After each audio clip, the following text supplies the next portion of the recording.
সেটি নিয়ে আমাদের যে মূল্যায়ন রয়েছে সেটি কিন্তু আমরা বলেছি। আমাদের অবশ্যই কিছু সাংগঠনিক ব্যত্যয় তো রয়েছেই।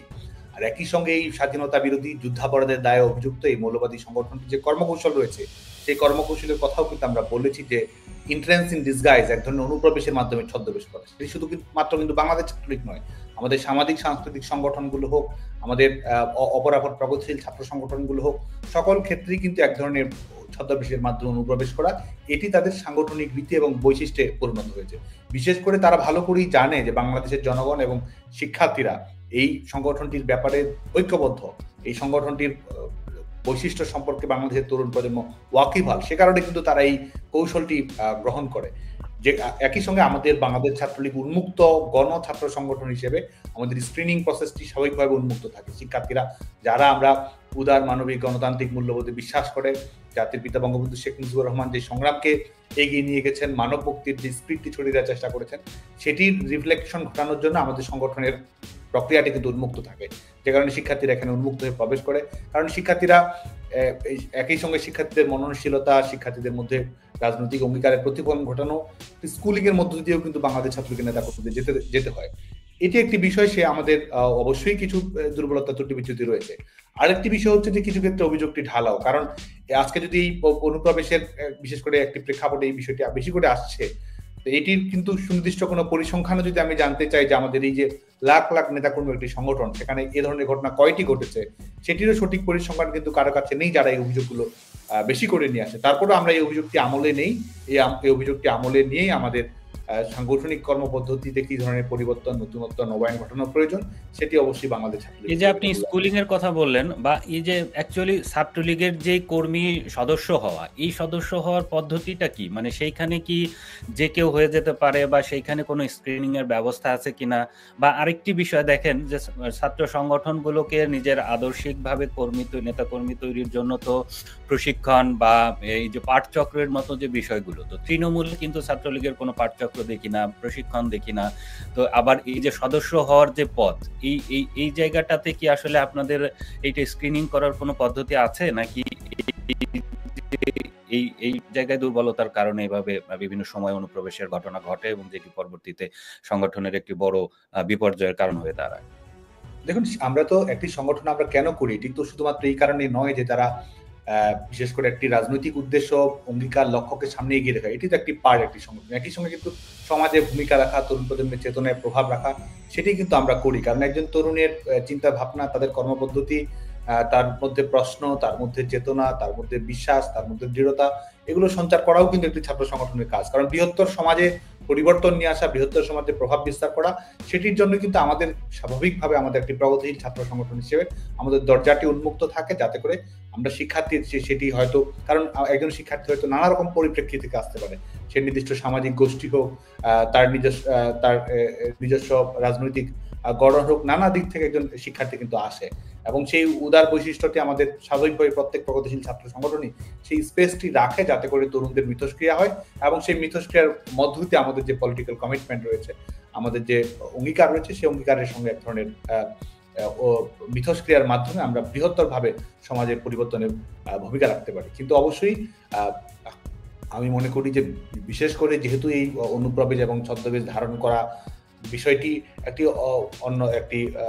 অন্য বিশেষ করে যে সংগঠনটির বিরুদ্ধে, যে সংগঠনটি স্বাধীনতা বিরোধী, মৌলবাদী এবং যুদ্ধাপরাধের দ্বারা অভিযুক্ত, তাদের একটি কর্মকৌশল রয়েছে। একটি পাল্টা কর্মকৌশল হিসেবে বাংলাদেশ ছাত্রলীগের স্ক্রিনিং প্রসেসটি আরো জোরালো করা প্রয়োজন, আরো যুগোপযোগী আপডেট করা প্রয়োজন, যাতে করে এই ঘটনাগুলো আমরা একেবারে শূন্যে নামিয়ে নিয়ে আসতে পারি। আর আমাদের দেশব্যাপী বিশেষ করে আমাদের স্টাডি সার্কেল পাঠচক্র হয়েছে, হয়নি একেবারে তা নয়। আমাদের নেতাকর্মীরা বিশেষ করে এখন অনলাইনের বাস্তবতা, আমাদের সবখানে আমাদের শিক্ষার্থীরা কিন্তু সেই নেতৃত্বের গুণাবলী হোক, নিজের আদর্শিকভাবে নিজেকে দৃঢ় করা হোক, এই প্রক্রিয়ার মধ্যেই ছিল। কিন্তু এটি ব্যাপকভাবে একটি সাংগঠনিক বৈশিষ্ট্য পরিণত করা, আমি বিশ্বাস করি পরবর্তীতে সেটি সম্ভব হবে। এই যে আমরা যখন সামাজিক যোগাযোগ মাধ্যমে আমাদের এই যে লাইভের বিষয়টি প্রচার করলাম, তো তখন অনেক ছাত্রলীগের সাবেক নেতাকর্মী বা বর্তমান নেতাকর্মীদের অনেকেই নানান প্রশ্ন রেখেছে। তো সেই জায়গাতে আমি এগুলোকে দেখতে গিয়ে যেটা পেলাম, কয়েকটা প্রশ্ন খুব বারবার এসেছে। এর মধ্যে একটি হলো যে এই যে সম্মেলন, ছাত্রলীগের যে জেলা পর্যায়ের সম্মেলন, উপজেলা পর্যায়ের সম্মেলন, এই সম্মেলনগুলোর ক্ষেত্রে দেখা গেছে যে সম্মেলনের হলেও অনেক জায়গাতে প্রেস রিলিজের মাধ্যমে কমিটি হয় এবং সম্মেলন হলেও সেখানে কমিটি গঠনে, কমিটি ঘোষণায় বিলম্ব হয় এবং কমিটি ঘোষণা হলেও সেখানে দেখা যায় যে শুধু 2টি পদে, সভাপতি বা সাধারণ সম্পাদক, বা অনেক সময় 3-4টি পদে নেতৃত্ব ঘোষণা করা হয়। তো ফলে এই যে নেতৃত্ব গঠনের একটি দীর্ঘসূত্রিতা, মানে নেতৃত্ব ঘোষণার ক্ষেত্রে এবং কমিটি ঘোষণার ক্ষেত্রে, তো এটির কারণকে তারা বলছে যে এই কারণে সংগঠন অনেকটা দুর্বল হয়ে গেছে। তো আপনি আসলে এটার কি জবাব দেবেন? এটি অনেকাংশেই তো সত্য, বিশেষ করে আমরা সংগঠনের প্রাতিষ্ঠানিকতার যে চর্চা, কারণ একটি সংগঠন কিন্তু সংগঠনের প্রতিষ্ঠান তার নিজস্ব গতিতেই এগিয়ে চলবে। সংগঠনের নিয়মিত কাউন্সিল হওয়া, সংগঠনের নেতৃত্ব পরিচালিত, কারণ সংগঠনের নেতৃত্ব বদল হলে সংগঠনের উদ্দেশ্য আদর্শ পরিবর্তন হচ্ছে, বিষয়টি এমন নয়। বরং আমরা আমাদের সংগ্রামকে এগিয়ে নিয়ে যাচ্ছি, বর্তমান সময়ে চাহিদাগুলো আমরা পূরণ করার চেষ্টা করছি। আমরা যেন দক্ষ মানব সম্পদ তৈরি হয়, দক্ষ নেতৃত্ব তৈরি হয়ে পলিসি মেকিং এ স্টুডেন্ট যারা অ্যাক্টিভিস্ট রয়েছে তারা ভূমিকা রাখতে পারে, সেটি নিশ্চিত করাই তো আমাদের উদ্দেশ্য। তো সার্বিকভাবে আমাদের, বিশেষ করে এটি কিন্তু ছাত্রলীগের আলাদা বৈশিষ্ট্য সেটি নয়, আমাদের মূলধারার যে ছাত্র রাজনীতি সেখানে কিন্তু বিশেষ করে এই বৈশিষ্ট্যটি রয়েছে। বিশেষ করে আমাদের সম্মেলন প্রক্রিয়াটি নিয়মিত না হওয়া এবং সেটির কারণে সেটিতে স্বাভাবিকভাবেই কমিটি গঠন প্রক্রিয়াকে বিলম্বিতই করে দেয়। এবং কমিটি গঠন প্রক্রিয়ার ক্ষেত্রেও যখন সেটি কাউন্সিলরদের মতামত কিংবা কর্মীদের মতামতের প্রতিনিধিত্ব যদি আমরা করতে পারি, তাহলে কিন্তু বৈশিষ্ট্য হিসেবে গণতান্ত্রিক হয়, কিংবা এবং যে অভিযোগগুলো পরবর্তীতে আসে সেই অভিযোগগুলো খণ্ডন করার সুযোগও কিন্তু তৈরি হয়। এবং সবচেয়ে বড় কথা যে আমাদের দীর্ঘসূত্রিতায় যখন আবদ্ধ হয়ে যায়, তখন কিন্তু সম্মেলনে যে নেতৃত্ব, নতুন নেতৃত্বের বিকাশ, সেই পথটিও রুদ্ধ হয়ে যায়। তো এই যে আপনি যে 2-3 বছর দায়িত্বে আছেন, তো এই সময়টার মধ্যে এই প্র্যাকটিসটা আনা যায়নি কেন, বা এগুলোর ক্ষেত্রে মূল বাধাটা কি হয়, বা এই যে নিয়মিত সম্মেলন করা বা কমিটি গঠন এবং কাউন্সিলরদের ভোটের মাধ্যমে নেতৃত্ব নির্বাচন করা, এগুলো কেন করা যায় না, মানে সমস্যাটা কি? আমাদের দায়িত্ব 2 বছরের কিছু সময় অতিক্রান্ত হয়েছে। পরিস্থিতি স্বাভাবিক হলে আজকে আমাদের দেশের অভ্যন্তরীণ বাস্তবতা স্বাভাবিকভাবে আমাদের ছাত্র সংগঠনের মধ্যে প্রভাব ফেলে, সেটি হলে হয়তো নির্ধারিত সময়ের মধ্যেই সম্মেলনের প্রচেষ্টাটি করা যেত। তারপরও এবং যে আপনি যে সংকটটির কথা বললেন, এই সংকটটির পেছনে নানা অনেকগুলো বিষয়ই জড়িত রয়েছে। আমাদের সংগঠনের বিশেষ করে নেতাকর্মী, লাখ লাখ নেতাকর্মী এই সংগঠনের সঙ্গে সম্পৃক্ততা রয়েছে। আমাদের গঠনতন্ত্র, আমাদের সাংগঠনিক যে কর্মকাণ্ড রয়েছে, সেটির মধ্যে আমরা যে আধুনিকত্ব নিয়ে আসা প্রয়োজন, সেটি হয়তো প্রত্যাশিত মাত্রায় হয়নি। বিকেন্দ্রীকরণ হয়তো পুরোপুরি মাত্রায় ঘটানো যায়নি। টেকনোলজির ব্যবহার সেটি হয়তো আমরা পুরো মাত্রায় করতে পারিনি। কারণ আমাদের কিন্তু যে প্রাতিষ্ঠানিক সংস্কৃতি, এই প্রাতিষ্ঠানিক সংস্কৃতি গড়ে ওঠাটাই কিন্তু সবচেয়ে গুরুত্বপূর্ণ বলে মনে করি। একটি সংগঠনের সিদ্ধান্ত কিভাবে পরিচালিত হবে, সংগঠনের নেতৃত্ব নির্বাচনের সুনির্দিষ্ট নিয়ম থাকবে, সেটি স্বাভাবিকভাবেই হবে। এবং এটি যদি করা যায় তাহলে কিন্তু সাংগঠনিক গতিময়তা সবসময় সবচেয়ে বেশি থাকে।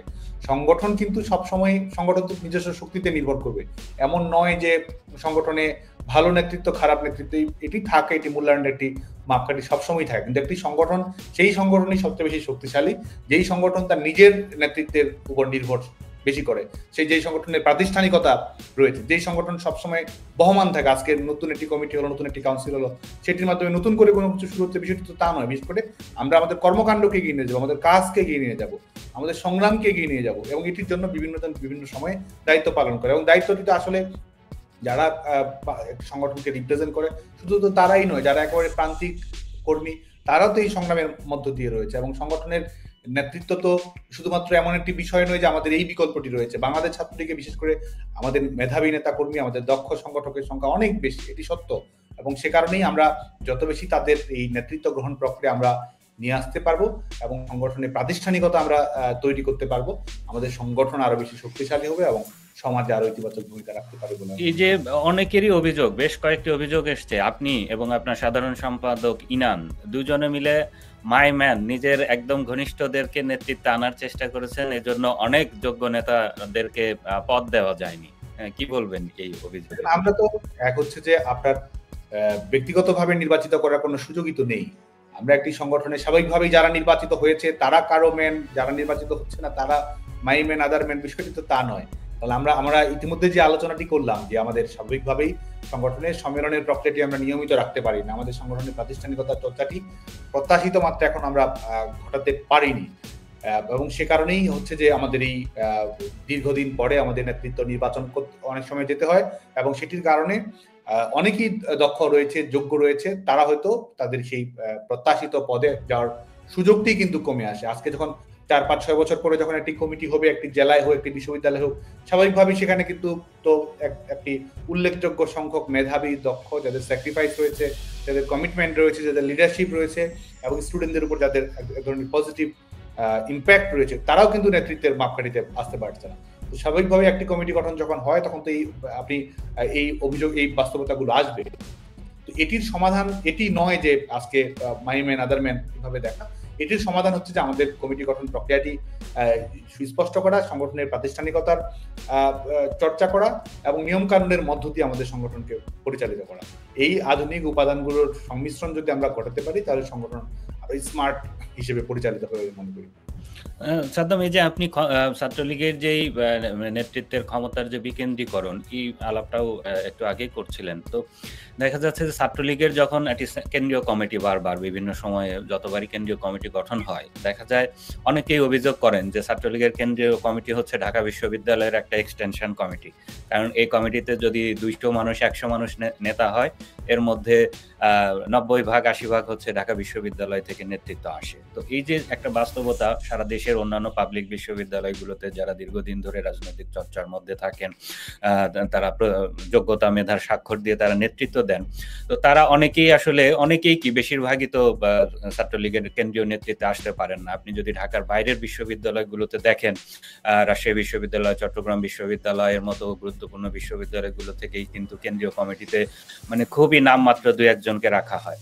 তো এই একটি বাস্তবতা আছে। তো এইবার যেটা হলো যে এই যে ঢাকা বিশ্ববিদ্যালয় থেকে এত বিপুল সংখ্যক নেতা কেন্দ্রীয় কমিটিতে থাকেন, কিন্তু তারপরেও যখন জুলাই আগস্টে শিক্ষার্থীরা আন্দোলনে নামলো, সেই সময়টিতে কিন্তু ঢাকা বিশ্ববিদ্যালয়ে আমরা দেখতে পেলাম যে শেষ পর্যন্ত ছাত্রলীগকে মানে হল ছেড়ে দিতে হলো। তো এই যে একটি বিষয়, মানে এই বিষয়টিকে আসলে আপনি কিভাবে ব্যাখ্যা করবেন?